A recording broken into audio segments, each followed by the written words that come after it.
Hello, good afternoon, and welcome to the lunch and talk, the seminar given by Dr. Zhao Yuan. Dr. Zhao Yuan is the Harpo Patel Assistant Professor with Iowa State University. He received the BS and MS degrees in electrical engineering from Shanghai Jiao Tong University in 2009 and 2012, respectively. And he got his MS and PhD degrees in electrical and computer engineering from Georgia Institute of Technology in 2012 and 2015, respectively. He was a research aide at Argonne National Lab in 2013 and an electrical engineer intern at Corning Incorporated in 2014. His research interests include power distribution systems, microgrids, renewable integration, power system resilience, and power system modeling. He is a principal investigator for a multitude of projects focused on these topics and funded by the National Science Foundation, the Department of Energy, National Laboratories, PSERC, Iowa Energy Center, and industries. Dr. Wang received the IEEE PES General Meeting Best Paper Award in 2017 and 2019, and the IEEE Industrial Application Society Prize Paper Award in 2016.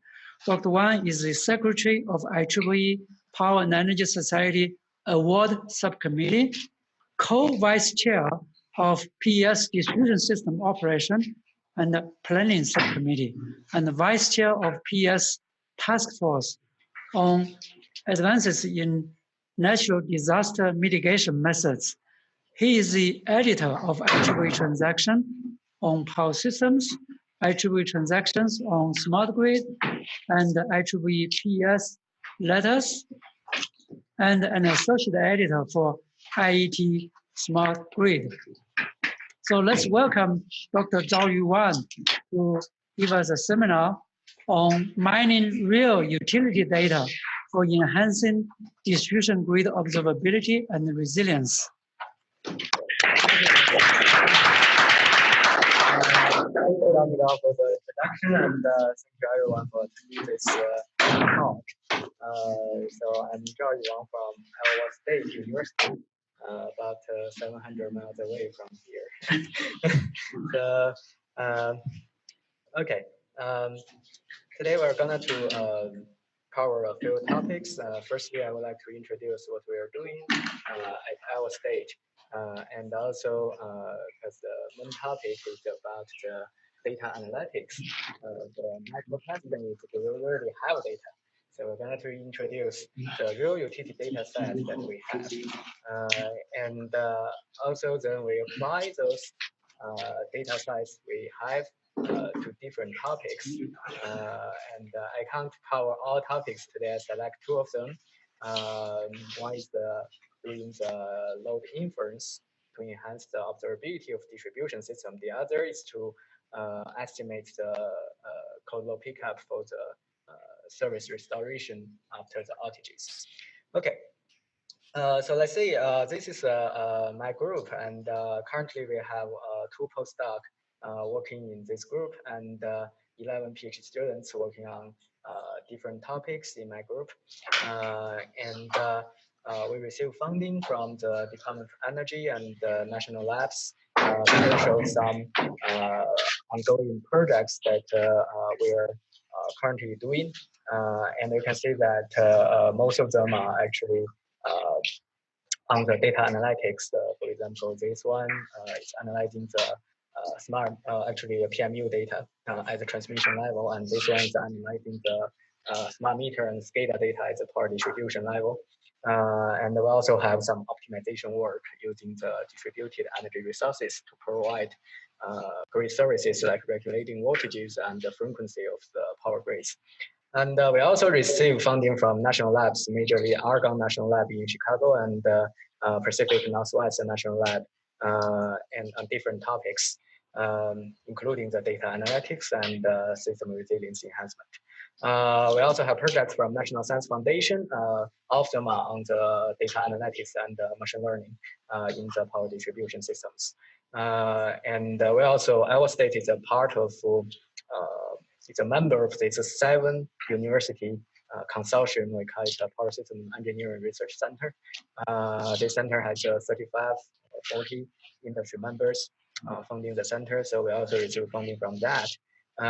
And some other industry agencies we receive funding to, we receive funding from the American Public Power Association, which is representing the municipal and small utilities in the entire United States. We're doing the smart meter data analytic tool for them, and also the Iowa Energy Center. So we're gonna to install the micro PMU. Later on, I'll introduce what's that in the state of Iowa for the first time on different utility feeders. So here is our industry partners. We have the closely collaborated with some industry partners like the Atlanta Energy and Mid-America Energy. They are 2 largest investor-owned utilities in the state of Iowa, and we also collaborate with municipal and rural co-ops in Iowa, receiving their data, circuit models, and helping them to solve their engineering questions. Okay. So here summarize our recent publications since 2015. So before that, it's just myself publishing. After that, it's slowly growing. Students have got training, and they majorly published on transaction power system, smart grid, and also some other journals. So today, the main topic is the grid data. So before I introduce the research outcomes, I would like to introduce what's the data, where the data comes from. So power distribution system is actually a part of power system. I don't know your background, probably you have very diversified power background, so not everyone's working in power area. So brief background is that power system has generation, that's generators, and transmission, that's very high voltage. And you have seen that besides your interstate highways at towers, very large grids, and also power distribution. Power distribution is the closest to us. So it's a relatively low voltage, but it's still high. It's like anything under 35 kV to your 120 volts. So belongs to the power distribution system. So we're doing research on the distribution systems. You can see that distribution system, of course, they receive the power from the high voltage transmission system. So you need to lower down the voltage. Nobody wants to use the 750 kV in your charging your laptop, right? So you need to lower down that in a substation, and then go to the main feeder.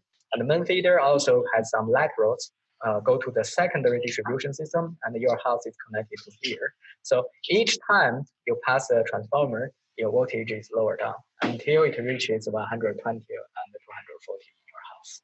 Okay, and where are the meters? The question is, where are the sensors? You receive the data, that there must be some sensors. So we have SCADA and the phasor measurement unit usually at the substation. It samples the current, voltage, frequency, active reactive power, power factor, these kind of values. And sometimes very few utilities actually in the United States has this micro PMU. It's a small scale phasor measurement unit. It's just provide a very fast sampling rate, like you know, power system is 60 hertz, right? So it samples like 4 points per cycle, or even up to 30, 40, or 60 points per cycle. So it samples very fast. It can capture the dynamics and transients, but it's a very recent sensor, so not every utility has that. So like I introduced, we're gonna to install about 20 to 30 micro PMUs in the in 3 different utilities in Iowa, starting from early next year. So each of these pieces costs about $8,000 to $10,000. That's the price. And smart meters is our focus today. Smart meter stays in your house, and they samples the energy and the voltage. But the sampling rate is not very high, like every 15 minutes. Some utilities set it like hourly sample. Okay. So it depends on the utility setting. So if you have all these sensors, of course, not every utility has all these sensors. Most distribution utilities are much less advanced. They have nothing, probably. That's maybe more than half of them have nothing. But if you have these sensors, you will collect a lot of data every day. And we have so much data that why this data analytics still emerging area for power system. So that's an interesting question. So this machine learning data analytics has been used for many different areas. Right? You probably know that vision recognition, text recognition, and autonomous driving, different things. But in power, it's still emerging, it's still starting, and it's still debatable. Some people like it, some people don't like it, because this power system is we call it critical energy infrastructure. And so it concerns the national security. So when we talk about the data from power system, it's called critical energy infrastructure information. So it's highly confidential, not shareable. If you don't have data, what you can do? You can do nothing. But that's one reason. The other reason is that most utilities, they are very conservative. You probably hear about the renewable energy, the rooftop PV, the energy storage, EV charging, right? You heard of this. So many utilities actually hate them because that's a disturbance to their system. They just hate renewable. They don't like it. They try every way to put it away, just keep it off. So utilities are very conservative. That's another reason. But we have a very unique strength that we have very closely collaborating utilities in the state of Iowa. Here I list several utilities and show you the data we have. We have smart meter data and SCADA data for different utilities, and also PMU data for different utilities. And here shows the measurement locations, data lengths, and some renewable penetration. So you can see that we receive all this data from the utility, so that enable us to do some data analytics. And some data that I would like to focus today is smart meter data. Sometimes we call it AMI, Advanced Metering Infrastructure. So we give you some example here. There are 3 utilities, several substations, and in total about 6,000 to 7,000 customers. And they receive data for 4 years. So all this data are available for our analysis, but one unique thing that we have received is the detailed circuit model of all feeders in these utilities. So usually utilities, they are reluctant to share with you their meter data. That's the first barrier, right? Even if they share with you their meter data, they don't share with you their circuit model. So what you will get is a lot of data, but you don't even know which meter is connected to where in your system.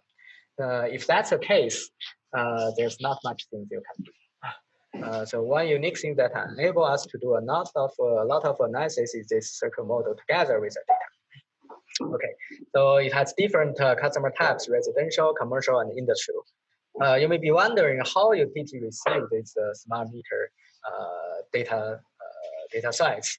The smart meter usually is installed next to your house or inside your house, it depends. And it uses the radio to transmit the data, not directly to the control center, okay? But to, because it's a data collector or concentrator. And in your system, you have multiple data collectors, not only one. And this data collector aggregates the data and send to another data aggregator. And this data aggregator send to the meter data management system, the control center, through the fiber optics. So that's how it works. So it has multiple layers. And many utilities, they don't manage their data by themselves, especially small utilities, because they don't have the labor force to do that. What they will do is that they have the third-party data management company to take care of the data. And the only thing they use the data is to do the monthly billing. So that's a huge waste because your traditional meter, right, your mechanical meter, 20 years ago, 50 years ago, you can do the same thing, just give you the monthly bills. So why you install this smart meter? But they don't know how to do that. They just rely on that third-party company to give them monthly bills, and then they be charged. So that's the only thing they use that. So it's a huge waste there. And I can show you another interesting thing. This shows the real data from one customer. This is 1 year. And you can see this measures the voltage change and measures the energy consumption of this customer. And of course, we have a lot of this kind of data sets. And here shows the system topology. I try to make it not very clear so that we didn't disclose any details of this utility. This is actually a small town in the state of Iowa. It has about, I forgot, maybe 6,000, 4,000 customers. Later on, okay, it actually has statics. It shows here. It has 2 substations supplying 14 feeders and 4 load type changing substation transformers. So each substation has 2 transformers supplying the feeders. You know, that's a redundancy problem. And also, it has capacitor bank and different switching devices and underground cables and overhead lines. And here shows a residential customer, about 4,000, the commercial, large commercial, industrial customers. So we have the detailed system topology together with their smart meter data. Okay, so this is represents example data set that is very valuable for our research. Of course, we have much more than that. It's just give you an example. You may be wondering, okay, you have all this data, but it's not shareable. How it benefits us? How it benefits other researchers? So we tried very hard, and with permission of one utility partner, we're allowed to share just a small piece of their data to the research community. So here is the data set, how the topology looks like. It has 3 feeders, 240 nodes in the main feeders, and every parameter, all the parameters are the real. I didn't make any changes. Topology, parameter settings are exactly the same as the utility settings. So nothing has been changed. And has about 1,000 customers connected to the system. So each node will be connected to a few customers. You probably know that one node probably supply 2 customers, 12 customers, or 8 customers, something like this. And we also provide their 1 year smart meter data measurements of all these customers. So this data set really is really valuable, I feel, to the research community, because some of you may use the IEEE standard test system when you write papers or do testing your algorithms. But that test system, firstly, we don't know if it's real or it's synthetic, and we don't know how many modifications has been done. So that's the first problem. Second problem, doesn't have any time series measurements, no smart meter data. Okay. So we provide the system description, the smart meter data set, and the OpenDSS model. If you're familiar with the power distribution research, you know this is a simulation software you use to run power flow of distribution system. And we also provide the MATLAB code so that you can run the 1 year time series power flow using the smart meter data. And this data set has been downloaded a lot of times since we released that this summer. So hopefully you will find this useful to your research next time when you ask your question like, can you test your algorithms in real system or using real data? Usually our comments, our replies like, sorry, I don't have real data, so I cannot do that. But using this data set, you can reply to them, this is real, and you can use that to test your algorithms. Okay, let's go to some interesting problem that we're facing and using the data to solve. Of course, this smart meter data enable us to do a lot of things. but today I only want to cover two of them. And the first problem is actually we want to infer the customer hourly load from their monthly billing. What does that mean? That means for many utilities, they may have smart meters, but it may not cover all the customers.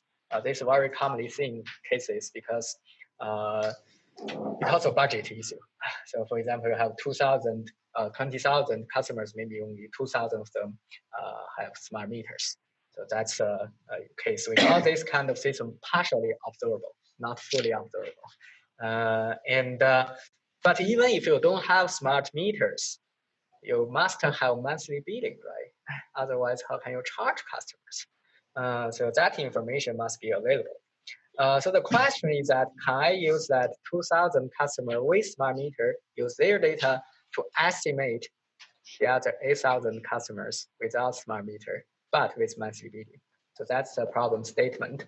So this sounds impossible. Why? Because like thinking this way, for 1 month, 30 days, you have one data point for one customer. That's a monthly bill data, right? One data point. What we are trying to do is decompose that one data point into 720 data points. So that's impossible. So of course we cannot do that directly. So I'll show you how we do it. The first thinking is that I can use my neighbors. If my neighbor has a smart meter data, I probably can use their data to estimate my consumption, hourly consumption. So because I may be very similar than the neighbors, right? But from the real data, this figure is drawn from the real data. You can see that that's not the case. About more than 90% of the customers, they have very low correlation with their neighbors. This also makes sense because you're not your neighbors, right? So you have different behaviors for sure. So what we can do. Another thing that we found interesting is this, we call it multi-time scale chain, correlation chain. What does that mean? That means if you use monthly to infer weekly, monthly consumption has a high correlation with your weekly consumption. And weekly consumption has a high correlation with your daily consumption. And daily consumption has a high correlation with your hourly consumption. So this figure is drawn using the real data as well. So it inspires us, okay, I probably can use this chain rule to infer, to decompose your one data point into 700 data points. Right? It's not directly from the monthly to the hourly, but through multiple stages. So that's the idea. Before we do anything, we need to clean the data firstly. That's always happen. And smart meter data is usually messy, unfortunately, due to many reasons, most likely the communication failures. So we saw a lot of this kind of zero reading and outliers. So we use some very simple statistical methods to find them and then remove them, or just replace them with some reasonable data. So that's what we are doing. And one interesting thing is that we found this is okay, this is not very bad, but we found a constant zero for many days for some customers. And then it goes up, start to be normal. So this kind of reading, if the utilities are not careful, they hire the third party to do the billing. The third party doesn't care. You just use the average and bill the customer. So if you have this constant zero, utilities are actually losing money. So we report this to one of our utility partners, and that data management company was just fired, and they changed it to another company. So that's an interesting thing. Okay, let's go back to the research topic. I told you we're going to use this multi-stage, multi-time scale chain rule. So from the monthly to the weekly, we train the first layer. Of course, it's an artificial neural network, ANN. Just train the ANN using your observable customers data, and then from the weekly to daily, and from daily to hourly, we train 3 different layers. This layer is different from the layer of ANN. Okay, inside each ANN, you also have the layers, so you know that. This I better use that stages, probably stage 1, stage 2, stage 3. That's to clarify this. Okay. And that's not enough. Even if you do that, that's not enough. Another thing you need to do is that you need to firstly find the customer record consumption pattern using some unsupervised clustering algorithm. You can cluster your consumption into different patterns. Later on, I'll show you that. And for each pattern, each typical pattern, we train this three-stage chain rule. Okay, for each pattern, we train that. You may be wondering, how does the typical load pattern look like? It looks like here. Shows the typical pattern in different seasons and their composition within the data. So we use this clustering algorithm to find them. Then your question is, okay, you have 30, maybe 20 typical patterns. How can I know which pattern I belong to? How can I know that? Another thing we do is that we guess. The only thing we know is that we guess. Another thing you can use that if you have other information, like you know how many people in that house and what's the age of those people. So that may help. That additional information may help, but since we don't have that, and normally you don't have that, so we didn't make that assumption. So the only thing we can do is try. So we try each pattern using this, we call it a branch current estimation. If you're now familiar, it's just a kind of estimation trying to estimate your state, minimize the errors. So it must have some residues.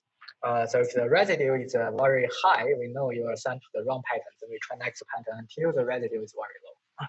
Okay, so that's how we do that. And let's see the total entire structure. Firstly, you have smart meter data, and then you cluster them into different patterns. For each pattern, you train this chain rule. And for each customer, you need to use this, we call it a estimation algorithm to assign a pattern to it. And then using their monthly bill, you can get the hourly consumption. Okay, so that's how this works. So one customer may belong to pattern A at this time, and may belong to pattern B maybe 1 week later or 2 days later. So this pattern assignment needs to be keep running that. Okay. That's actually time consuming. Actually, honestly, this has some scalability issue. That have that. Okay, let's see the results. Here I show one customer's result. You can see that this red line represents the real load profile, hourly load profile. This shows actually 1 month. And the blue line represents our inferred load profile, hourly load profile. It doesn't match exactly. It won't be. We expect that to happen. Average error is about 8%. We believe this is acceptable because imagine you only decompose this hourly consumption is 720 points from 1 point. Okay, so this is I feel it's a good result. Another question you may have is that you said that this customer is unobservable. It doesn't have smart meter. How can you know their real hourly consumption? But actually, this customer does have smart meter. This system is fully observable. But part of them we assume they are not observable. And we didn't use their data in the training, but for the testing and validation, so that you can really find the mismatch and errors. Okay, so that's just to show you the basic result. Another question that you may have is that how many customers need to have smart meters to enable this happen? For example, your system has 0 smart meter. Can this happen? Probably doesn't work very well. So how many? So we do a sensitivity analysis. This is not the final conclusion. It depends on different customers. If you're probably in city of Denver, you probably need more observability because it's has a higher density than the rural area. So there are many different kinds of people. So your behavior tend to change vary a lot. But in Iowa, it's rural areas, so the low density and the people's behavior are similar. And we see that about 20%, when you hit 20% customers, they have smart meters, you should be okay. Use this method. Okay, I think that's finished my first topic, first application, how we use the smart meter data together with monthly billing data to infer the hourly consumption of unobservable customers. One thing that, one application that may benefit the utility is that you don't have to put a lot of investment to install smart meter data everywhere. It's like adding or two smart meter data without any cost. So that's an advantage. Another problem I want to talk about is this, we call it a cold load pickup. So you may be wondering what's cold load pickup. This doesn't happen very often. It usually happens after there's outage. Why this happens? You can think in this way. Before the outage, your air conditioner, your water heating, they're working pretty well, right? They're working normally. When there's an outage, so all these devices are shutting down.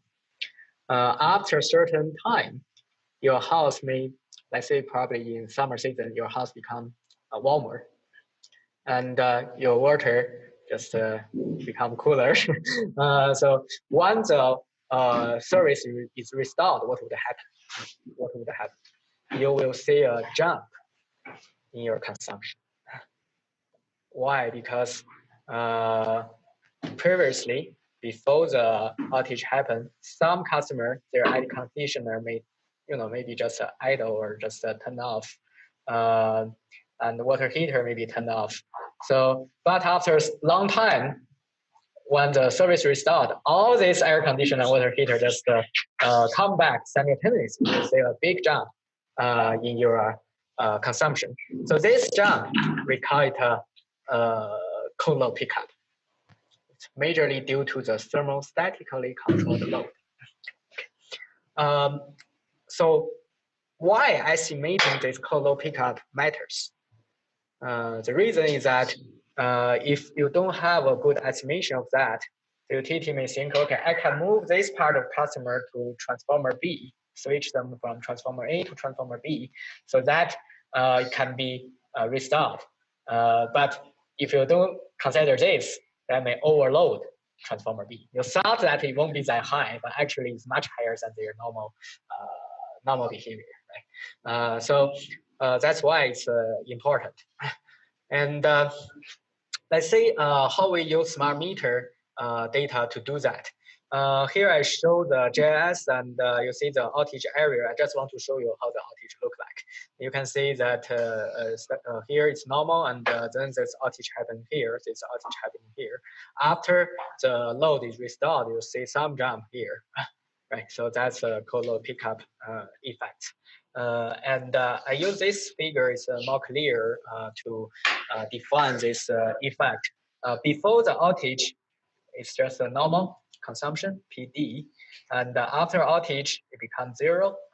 And then after service is restored, you have a jump here. So this is cold load pickup, this red line. We call it PU. Okay. So what you know and what you don't know in this figure. You know PD because that's normal operation. Meter is sensing, right? You know PU, that red line. Why? Because the service is restored, the meter is sensing again. So what you don't know is this PD head. That's what would happen if there's no outage. So the difference between PU and the PD head, we call it cold load pickup ratio. So you can imagine if the ratio is large, what would happen? You have a severe cold load pickup effect, right? If the ratio is small, that means it's okay. Let's say maybe the ratio equals 1, then it doesn't matter. So that's the definition. And this also shows the real data. You can see that a big jump here after the service is restored. So this is not a purely new topic. It sounds interesting, but it's not a new topic. People have been studying this topic in the past few years, and what methods they use to estimate that ratio. Do you remember that ratio? Estimate that ratio. How do they estimate that? They usually use this model-driven method or model-based method. How does that work? That's quite straightforward thinking. I can model the air conditioning in your house. I can model the window insulation in your house. I can model the thermal exchange in your house. I can model the weather outside your house. Then together, I can model the water heater as well. Together, I got your house thermal model, and then I do the simulation, right?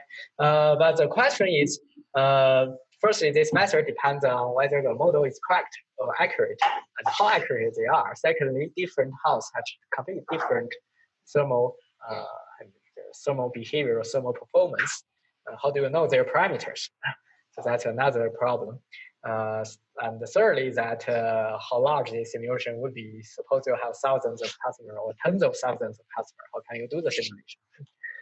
So all these are some disadvantages of this method. So we're going to use this data-driven method to solve the challenge. So here shows our proposed method.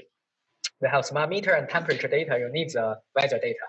Okay, and then otherwise you can't capture the thermal exchange. And then we use this least square support vector machine. That's one commonly used machine learning method to train the model together with their consumption and temperature and get the demand estimation.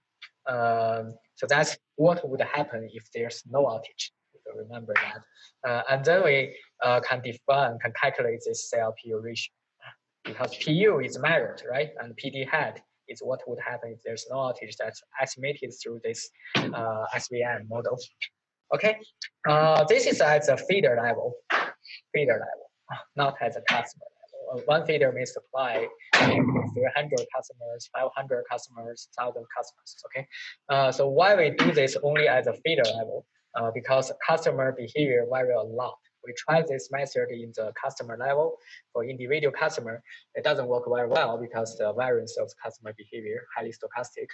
And the feeder level information will be good enough for utilities to design their restoration plan. They don't care what happened to you. They care what happened maybe to your community, right? But we may be curious what would happen to the customer level. So we design another method to estimate the customer level. Actually, this is trying to decompose the feeder level ratio into each individual customer. How does that work? Thinking this way, I can estimate customers' contribution to the total demand by the feeder. I can estimate each customer's contribution. And that contribution ratio times this CLPU ratio is your contribution, right? It's your contribution to this colo pickup. So that's a straightforward thinking, but it's not that simple. Later on, I'll introduce in detail.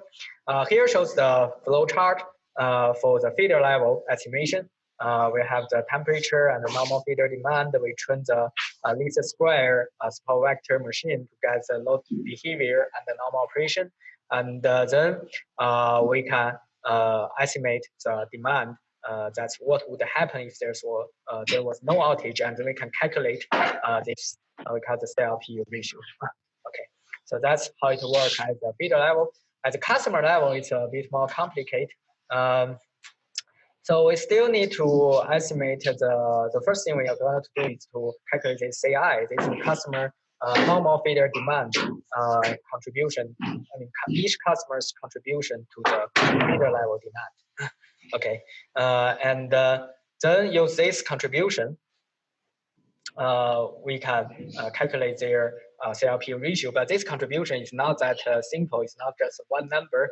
The reason is that later on I'll introduce, actually we use this JMM, Gaussian mixture modeling, to model this contribution, because this contribution is highly stochastic. It's not a one deterministic number. And suppose we have that and times this CLPU at the feeder level, you can get the expected customer contribution to the colo pickup of each customer. So why we do this Gaussian mixture modeling JMM? Because I draw a figure. This is real data. You can think for different feeder level load and different contribution of this customer to the feeder level load. So it changes, depends on the feeder level load and the customer contribution change. So we draw this two-dimensional probabilistic distribution. This is the empirical histogram, and we use this GMM to approximate that, actually to smooth that, to model that. Then you got this GMM-based estimation. So, and then you generate random variable from that GMM using multi-color simulation times SLPU, and then you find the expected value. So that's your individual customer's contribution. Okay, this just trying to capture the stochasticity of the customer behavior. So how does this work? What's the result? You can see that this failure level result, this outage duration and the CLPU ratio. It's not a surprise when the outage duration is high. When you have a longer outage, your CLPU tends to be higher, right? Tend to be higher. But another interesting is that you may find that when you have the highest temperature, it doesn't necessarily have the highest CLPU. So why this happens? That's because if you're, let's say this is summer season, if your temperature is already very high, all the air conditioning just keep working even before the outage. So once the service restart, this air conditioning just all of them just come back. So it doesn't matter. Before that, all of them are there. After that, all of them are also there. So that's the reason to explain why this higher temperature doesn't have the highest CLPU ratio. And this shows the feeder level and the expected customer level CLPU. You can see that again, if the outage duration is higher, and the temperature is certain point, as you can see the highest point of this CLPU ratio. Okay, so that's finished all my introduction to this smart meter data sets. So conclusion is that we have introduced a lot of real data set to you and also share one data set with the research community. Hopefully that's useful to your research. Also we have used the smart meter data for different applications. But two applications we're focusing today, one is inferring the hourly load using monthly billing data. The other is inferring the cold load pickup ratio during the outages. Here shows some recent publications from our group on the data analytics and the machine learning. So if you're interested, you can go to look the details. The multi-time scale load inference is actually this paper. And that the CLPU, the cold pickup, is this one. So some technical details are included there. I think that concludes my presentation, and thank you very much for your attention.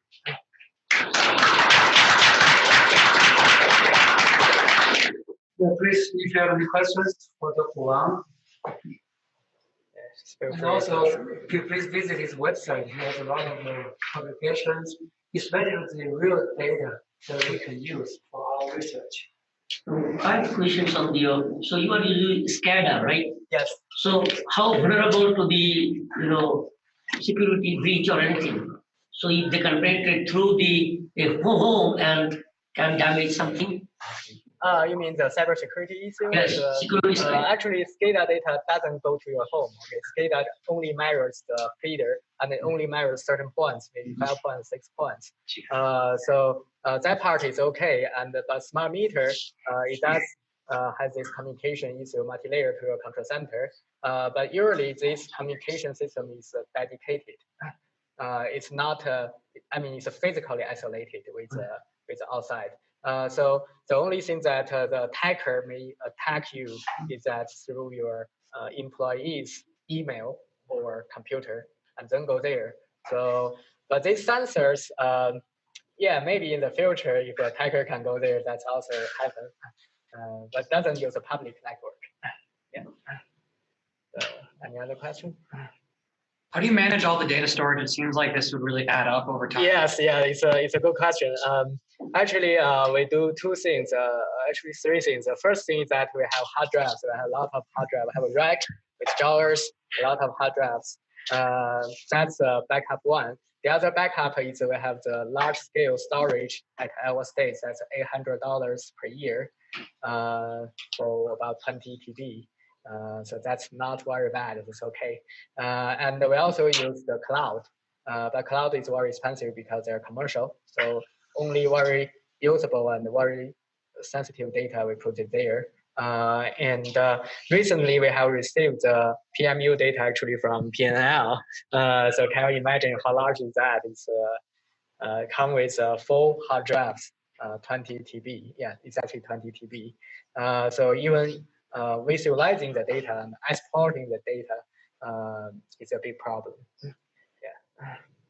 But smart meter is okay. It's not that bad because its sampling rate is not very high. It's only 15 minutes or hourly. Not very bad. Yeah. Any other question? So if not, thank you so much again.